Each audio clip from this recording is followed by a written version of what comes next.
السلام علیکم ورحمۃ اللہ وبرکاتہ۔ آپ صلی اللہ علیہ وسلم ایک واقعہ بیان کرتے ہیں کہ ایک قریشی لڑکا مکہ کے بلائی حصے میں اپنی بکریاں لیے میرے ساتھ تھا۔ میں نے اس سے کہا، تم ذرا میری بکریوں کا دھیان رکھو تاکہ میں قصہ گوئی کی مجلس میں شریک ہو سکوں، وہاں سب لڑکے جاتے ہیں۔ اس لڑکے نے کہا، اچھا۔ اس کے بعد میں روانہ ہوا۔ میں مکہ کے ایک مکان میں داخل ہوا تو مجھے گانے اور باجے کی آواز سنائی دی۔ میں نے لوگوں سے پوچھا، یہ کیا ہو رہا ہے؟ مجھے بتایا گیا کہ ایک قریشی لڑکے کی فلاں شخص کی بیٹی سے شادی ہو رہی ہے۔ میں نے صرف توجہ دی ہی تھی کہ میری آنکھیں نیند سے جھکنے لگیں، یہاں تک کہ میں سو گیا۔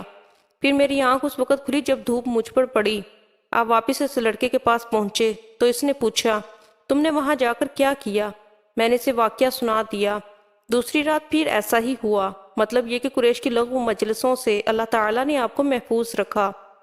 قریش کے ایک بت کا نام بوانا تھا۔ قریش ہر سال اس کے پاس حاضری دیا کرتے تھے، اس کی بے حد عزت کرتے تھے، اس کے پاس قربانی کا جانور ذبح کرتے، سر منڈاتے، سارا دن اس کے پاس اعتکاف کرتے۔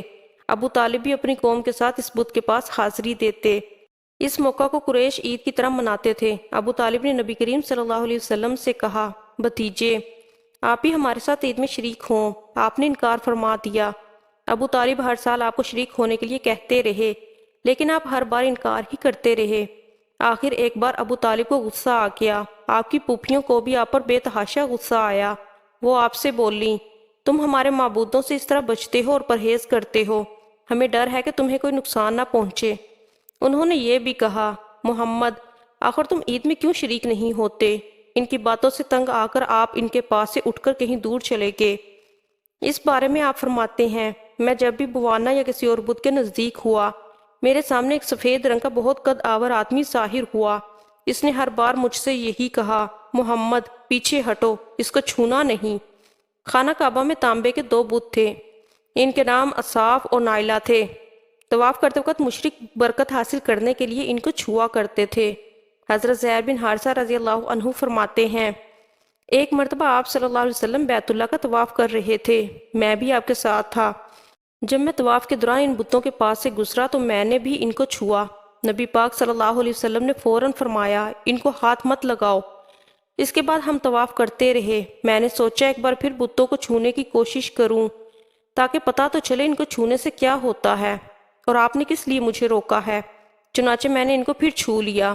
تب آپ نے سخت لہجے میں فرمایا، کیا میں نے تمہیں ان کو چھونے سے منع نہیں کیا تھا؟ اور میں قسم کھا کر کہتا ہوں، نبی پاک صلی اللہ علیہ وسلم کبھی بھی کسی بت کو نہیں چھوتے تھے، یہاں تک کہ اللہ تعالیٰ نے آپ کو نبوت عطا فرما دی اور آپ پر وحی نازل ہونے لگی۔ اسی طرح اللہ تعالیٰ حرام چیزوں سے بھی آپ کی حفاظت فرماتے تھے۔ مشرک بتوں کے نام پر جانور قربان کرتے تھے، پھر یہ گوشت تقسیم کر دیا جاتا تھا یا پکا کر کھلا دیا جاتا تھا، لیکن آپ صلی اللہ علیہ وسلم نے کبھی بھی ایسا گوشت نہ کھایا۔ خود آپ نے ایک بار ارشاد فرمایا، میں نے کبھی کوئی ایسی چیز نہیں چکھی جو بتوں کے نام پر ذبح کی گئی ہو، یہاں تک کہ اللہ تعالیٰ نے مجھے نبوت عطا کر دی۔ اسی طرح آپ سے پوچھا گیا کہ آپ نے بچپن میں کبھی بت پرستی کی؟ آپ نے ارشاد فرمایا، نہیں۔ آپ سے پھر پوچھا گیا، آپ نے کبھی شراب پی؟ آپ نے فرمایا، نہیں۔ حالانکہ اس وقت مجھے معلوم نہیں تھا کہ کتاب اللہ کیا ہے اور ایمان کیا ہے۔ آپ صلی اللہ علیہ وسلم کے علاوہ بھی اس زمانے میں کچھ لوگ تھے جو جانوروں کے نام ذبح کیا گیا گوشت نہیں کھاتے تھے اور شراب کو ہاتھ نہیں لگاتے تھے۔